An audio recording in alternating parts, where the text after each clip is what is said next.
So if that's here, I think it's just me and Adam again. I think I'm in Mm. this Oh, one too. I Yeah, think you're yes, right. you are. It's All the right. three of us. I was happy for a second. My bad.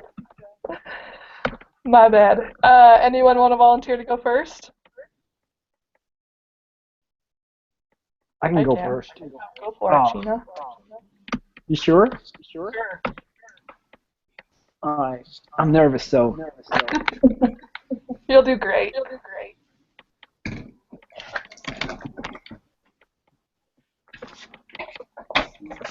Sorry. We are harsh judges, so I know. we're gonna be critiquing you every little thing. Let me just bring up my PowerPoint. What, you use PowerPoint? See, I'm already disappointed. Oh. Just kidding. I use PowerPoint too, so I'm just messing with you.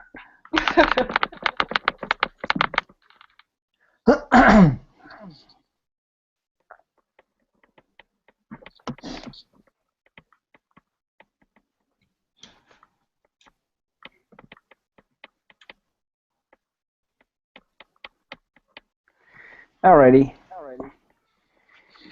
So, so this is my first time gonna talk about Ajax.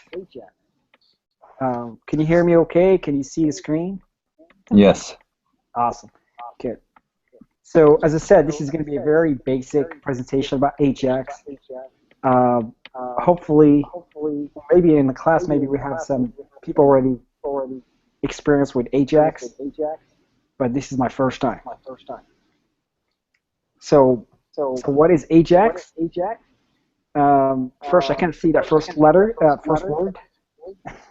So it's asynchronous JavaScript and XML.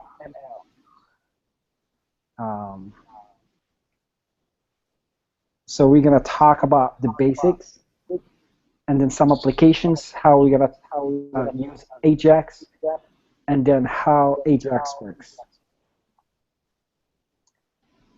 So Ajax, it's not a program language or technology.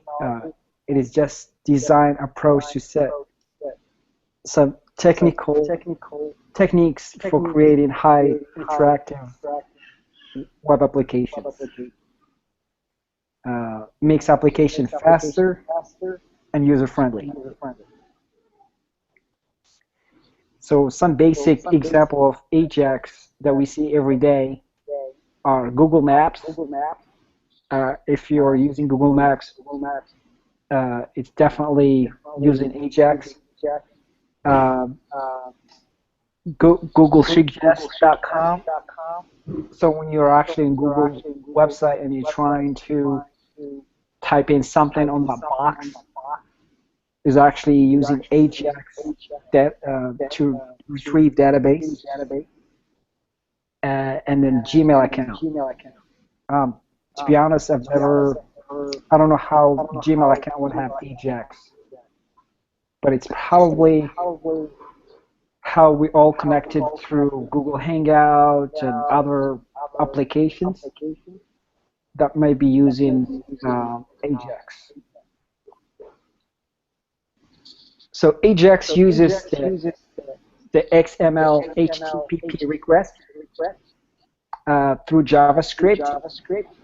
It'll communicate directly with the server, and then through JavaScript, it created an XML HTTP request object, and then you will be sending the object, the request, and then a web page can make a request to a responsive server, sometimes without reloading the page.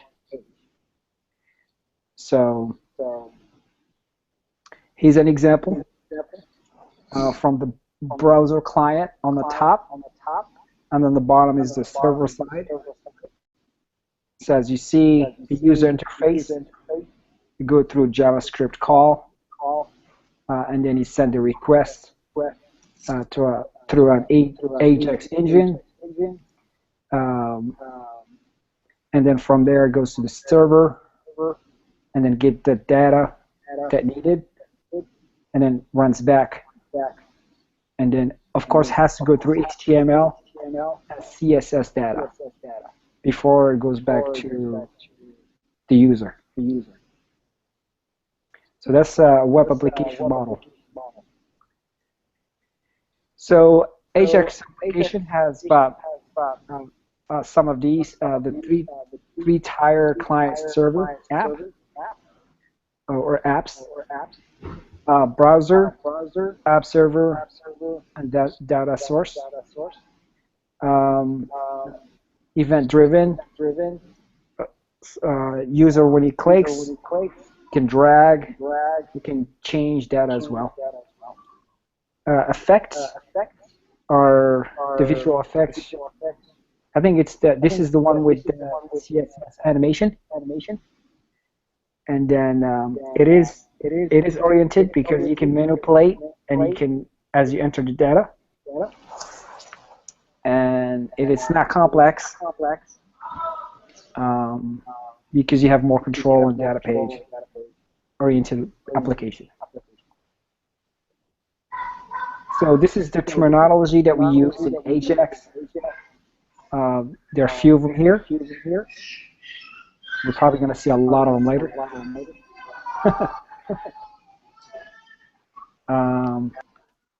So this is how it works. Like we talked a little bit about it, but this is the detail how it works.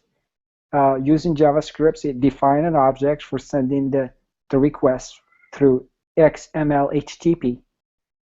You definitely need that to send that request. Initial request, the objects get created, and then the designate to request handle function, and then initiate the get and post request, and then it sends it. And then how he receive it, it's through handle response, which is it waits for the ready states 4 or the HTTP status 200. And I believe he gets also a different error. I think the 404 as well, but the 200 is the okay, I guess the correct error free. And then they extract it text with response to. Are you still hearing me? Hello? Yes, I can still hear you. Okay, good. Yes. Okay, good. I was like, oh, I lost you. So, and then extract the return. Anyway, and then it gets converted back to HTML, loads to the JavaScript, and then it puts the IDs, input elements, and then ready to be to the script. And then here's how the code looks like when we define an object. And you can see it's all JavaScript code. It starts with a request, and then there's an if statement. The browsers are located as which browsers they were trying to use, like the Windows 7, Windows Explorer 7, or Firefox. And initial request. And then after the request is sent, this is the handling part, response back. And so I didn't create a code for today's presentation, but I come up with some links, and also have actually a link ready just to demonstrate the Ajax on 3school.com.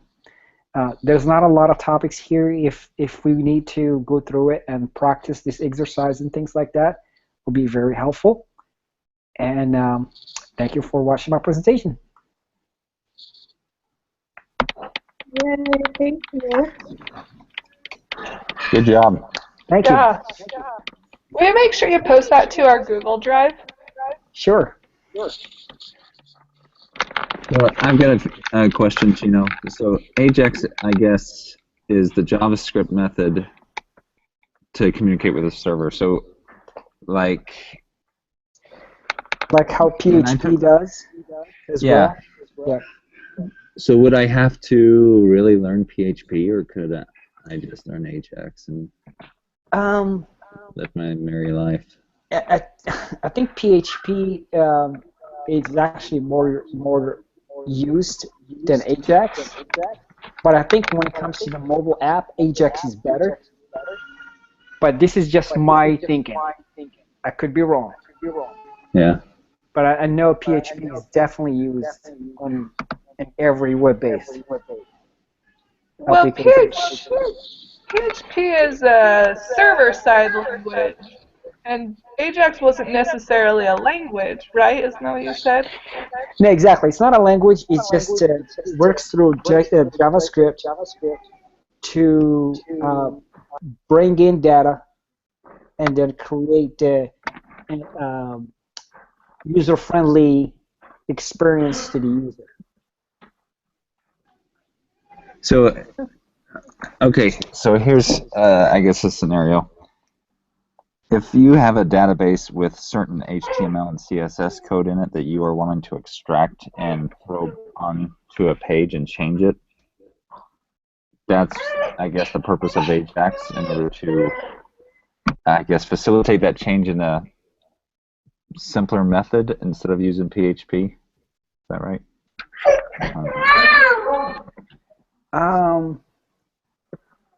Will you say that question one more time, Adam?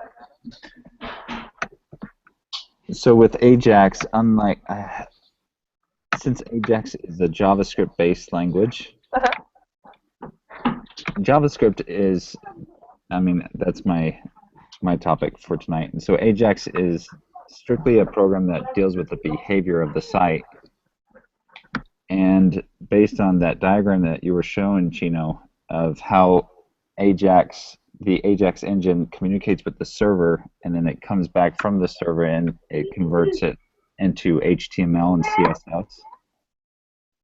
Correct. So I guess it's changing the content and look of the page without having to refresh the entire page. And I guess that's the benefit behind Ajax over PHP. Yes, PHP. Yeah, PHP is definitely a database tool. So if you want to, let's say if you're an Amazon website or any website that you want to add data, like credit card information and things like that, you're definitely using PHP. But like you said, when it comes to the experience on the website, like sometimes you can actually be on the site and using Ajax, the page doesn't have to reload. The things will comes back from the server to pops in on the page.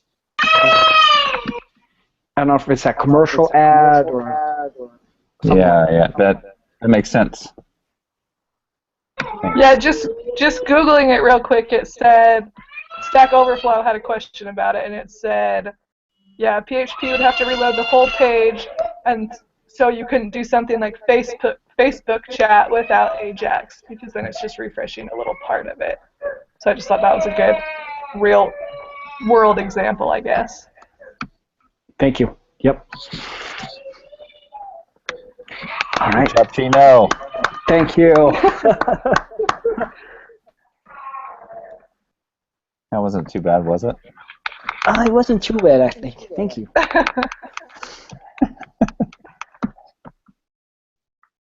So how can I unshare the screen? Someone else have to share the screen. I believe you've already unshared it. Oh, good. Yeah. I'll go next, unless you want to, Adam. Yeah, what's your topic on? Mine is DOM. All right, I'll do mine. Okay. Since it's based on JavaScript. Nice. All right, can you see my screen? Look at that slide. Yep. JavaScript, and that's it. That's all I have to say. Okay, bye. Everything understand? Great. All right, so HTML is the programming language that sort of creates the content of the site. CSS is the style and layout of the site. And like I said before, JavaScript is the program that sort of controls the behavior of the site. And as far as how JavaScript is written, how many of you, I guess, have taken the JavaScript class? All of you? I Yes, have. but it's been a while. Yeah, I took one. Okay. Okay. So with JavaScript, whenever you are making a statement, it always needs to be ended with a semicolon. I believe most programming languages are like that. But the statements are composed of values, operations, expressions, keywords, comments, and I'll go through that. There are two types of values that can be given within JavaScript: a fixed value and a variable value. Fixed value, a good example is just a standard number. It can also handle decimal points or a text or a string of text. Variable values, you need to use the keyword var, short for variable. And in the screenshot there, it shows how you can declare a variable and then to assign that variable a value. And so JavaScript has different operators. The equal sign is used to assign a value to a variable, and then you get the plus, minus, multiply, divide are used to compute values. As far as making a comment within JavaScript, a double forward slash creates a comment just on that single line. If you're wanting to make a paragraph, maybe a novel book about your code, you can use the forward slash asterisk, similar to CSS, I believe. Some naming rules within JavaScript. If you're ever going to create a variable or a function name, JavaScript needs to start with either a letter, an underscore, or the $sign. And numbers can't be used, just to help JavaScript to distinguish between actual numbers and identifiers. JavaScript is case sensitive, so if you create a variable with last name where the name is where the N is capitalized and the second variable where the N isn't, then JavaScript will recognize that as two separate variables. And one of the common practices of JavaScript is it's called the camel case, which is one of the more popular methods. And I gave some examples below. Team 1 is awesome, and the first letter is undercase. That's usually a common practice within JavaScript. Are you still there? Yep. Yep. Okay. Man, you guys are so quiet. I'm just like, I don't know. So I did the exact same thing. All right. So Because we've all muted ourselves. Yeah. All right, so JavaScript functions is a block of code designed to perform a particular task. And so whenever you create a function, you use the keyword function, and then you name your function, followed by the parentheses, and then you have the curly brackets following that to implement your code. Now, with JavaScript, there's many different ways of implementing your code. There's arrays, operators, switches, and loops, and there's so many different things that it would take forever for me to explain. So I'm just going to show you a quick example. So this is a simple example where I use JavaScript to change the content of the HTML within the page, and then switch it back and forth. And so the code for this is right here. So I created the h1 tag, ID'd it as demo, and then within my JavaScript, I'm calling out to that ID. I created a variable, named it element, and gave it the value of, look at the document, get the element by this name, demo, and whatever is inside this ID is the value of element.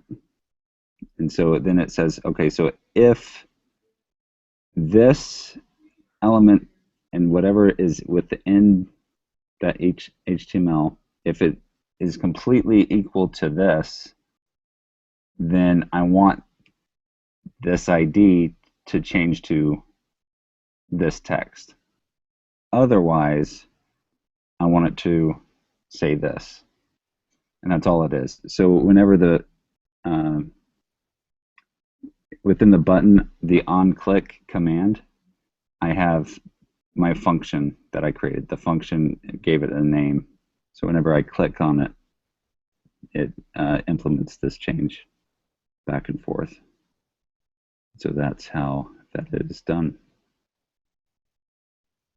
So that's my example. That's what I have to say. Any questions, please feel free. Nicely done. Good job. Thank you.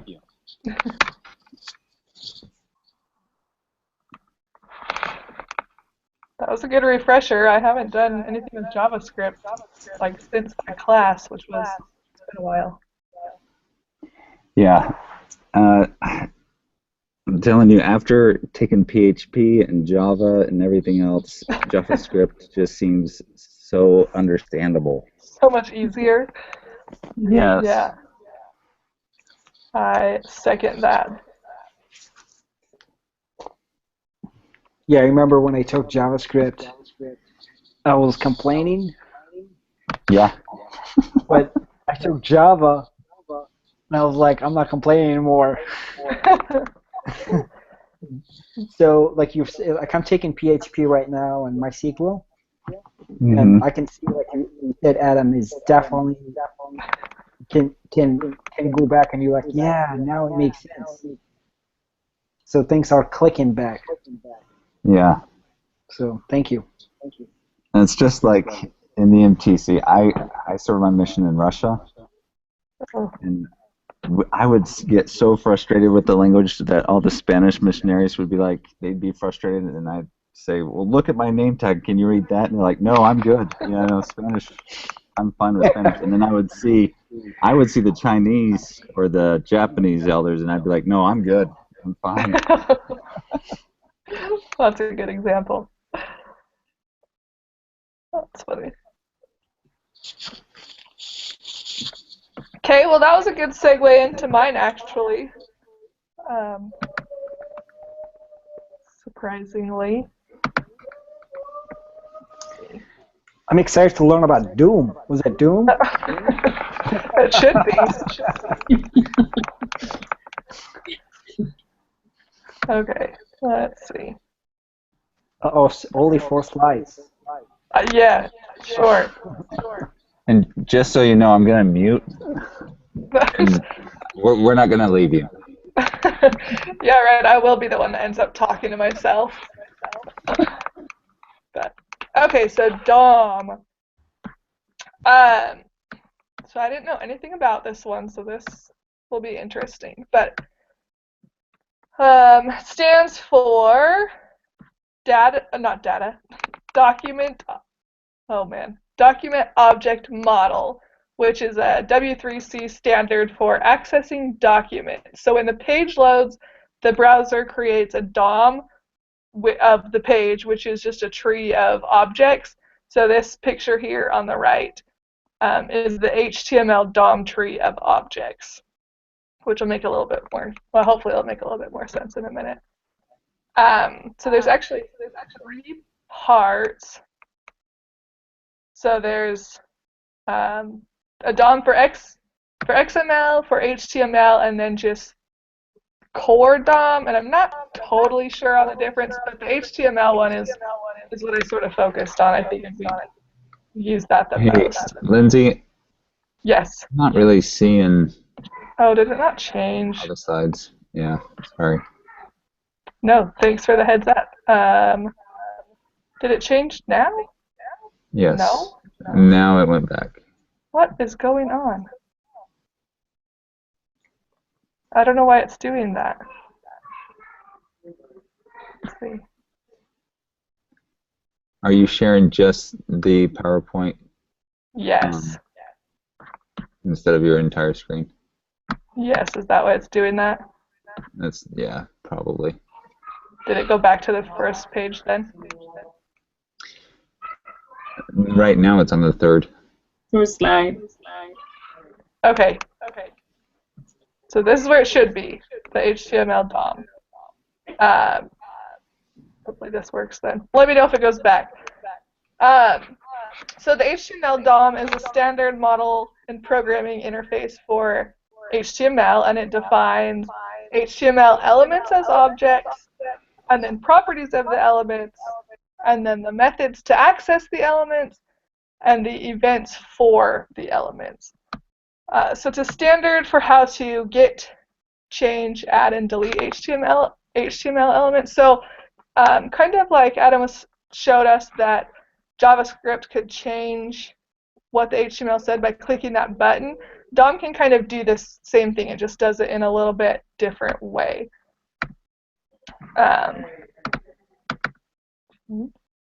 So the DOM can be accessed with JavaScript, and then HTML DOM methods are just actions that you perform on other HTML elements. And the actions are things like adding or deleting HTML elements. And then HTML DOM properties are values of the HTML elements that you can set or change. And this is kind of confusing until you see it, so I'll show you just a second. So it would be like changing the content of the elements, which is what Adam showed us.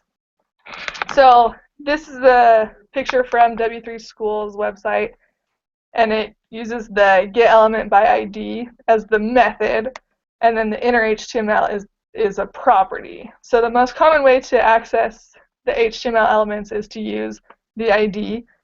So this one is accessing it by using demo. That's just the easiest way to find the element, and then the easiest way to get the content of an element is using the inner HTML property. But you could also use getElementByName or getElementByClass name to access and manipulate the data. So this is, I'm pretty sure, a little bit confusing, but it will make more sense. Let me show you an example. Hang on.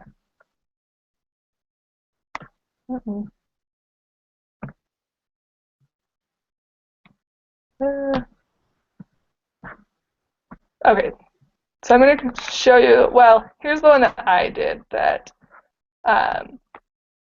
so this is what's going to change here. It says this is the change text, or you can change this text. So this is the code for it. So all it is it uses that, this one's getting the element by the class name rather than the ID. And then this array index, at 0 right now, it's going to change this text. So this is the change text. That's what we are currently seeing. So it changed it already. But if we wanted to change this text, we could just change this array index to 1 and then save it and reload this. And now this highlighted text will change. So there, this one went back to the original, and this one changed. So it's basically doing it the same way that Adam had showed us. But there was a couple good examples on the W3 School's website.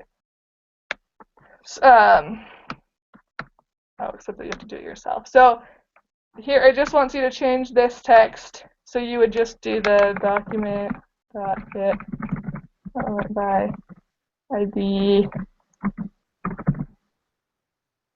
demo. And then because there's not more than one, we don't need the array index. And we can change it to new text. That should change it. There you go. So it's really similar to what Adam just showed us. You're just getting the element of whatever you want to change and then reassigning it to whatever you want it to be. So is DOM, I guess, the JavaScript method of changing the content on the page? It must be, yes. Yeah, I think I remember using that one on the JavaScript class. Okay. Hmm. So there. Let me. One of these. I didn't read about this at all. Let me just show the answer. Maybe that's not the one I wanted.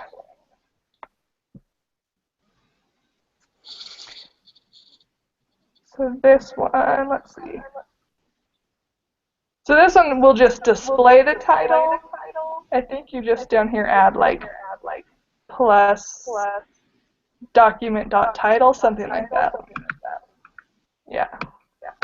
But so I'm sure there's like way more cool things you can do. But right now, apparently, I'm just on the very basic understanding it. I guess like JavaScript. Yeah. Anyway, just another way to change. Well, and that's real interesting that it pulled it straight from the head tag, I guess, just that keyword title, you know? Yeah. So that's the very first. This picture. So somehow this picture has something to do with it. That it's a tree that you can like grab different things through, but I couldn't figure out how exactly it worked. I don't know if you can see that, but anyway, oops. That's all I had. It was very.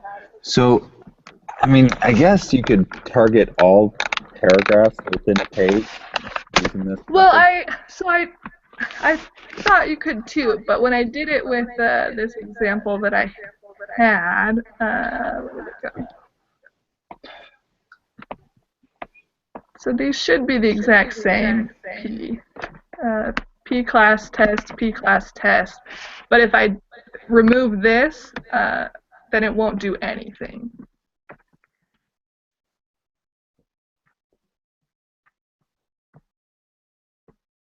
So they're just what they are. So somehow, so I don't know how you would change If them in one.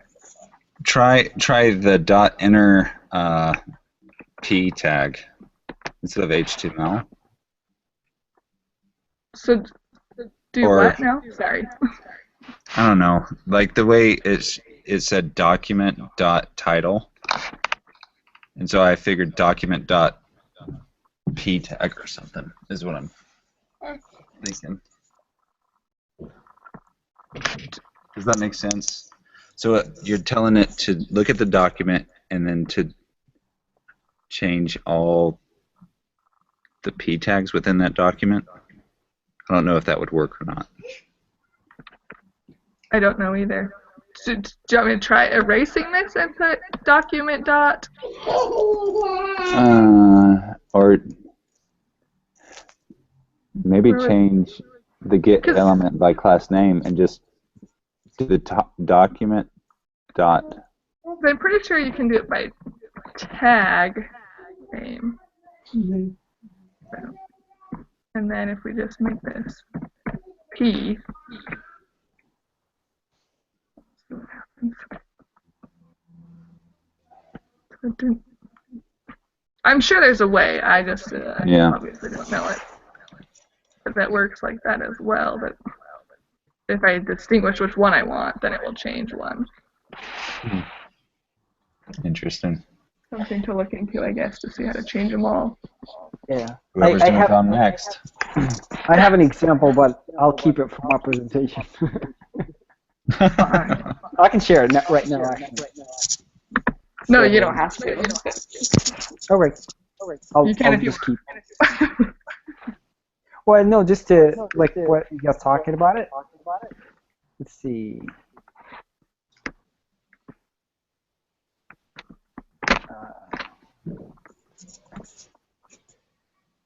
So, Adam, can you see this one? Can you see I this? am yes. Okay, so this is what we've done in JavaScript class, probably like a couple semesters back. But it does have a document get element ID, which is shoe. Yeah. And then it's called in the bottom of the HTML. So there's an if statement. This is all like an exercise for if statement. So if it's hot, if it's raining, if it's snow, and then if it's none of these, you're just gonna get an issue. But the code is written to get document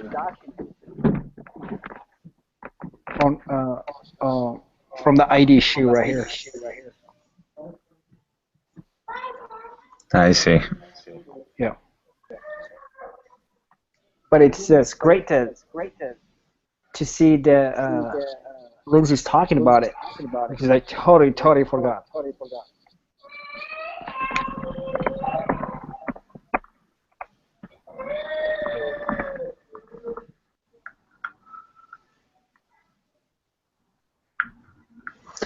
Cool.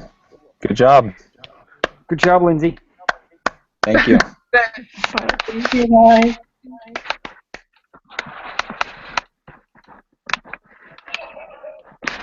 Okay, well, anything else we need to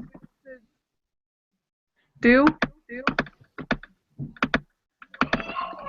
I don't know if Ashley has a presentation.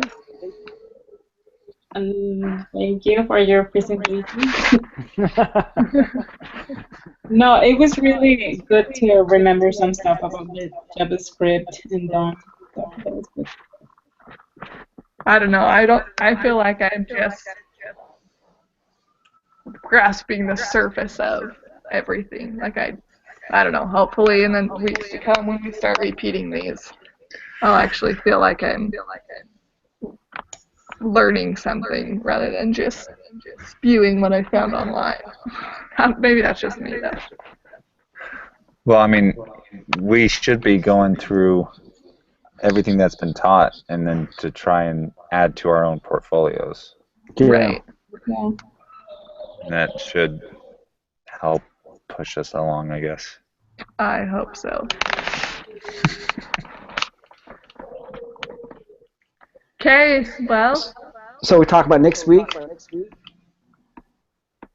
Yeah, same time, same place next week. Same time, same place. Sounds good. And it's I'm me, good with that. Yeah, me and Ashley and Adam and Melissa presenting next week. So. I guess if we are done, that's it. We'll post our. Oh, do you have something, Chino? Yeah, I was going to ask, we post them on Google Doc? Right? Yeah, or I suppose we could put them on our Google community. Either one. Okay. Because I uploaded the PowerPoint on our Google Drive, and then I'll just wait for the video to be uploaded. Yep. What?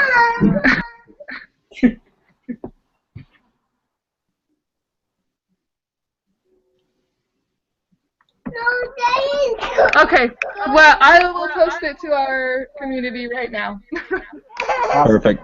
Okay, have a good night. Thanks, everyone. Thanks, everyone. Bye. Bye.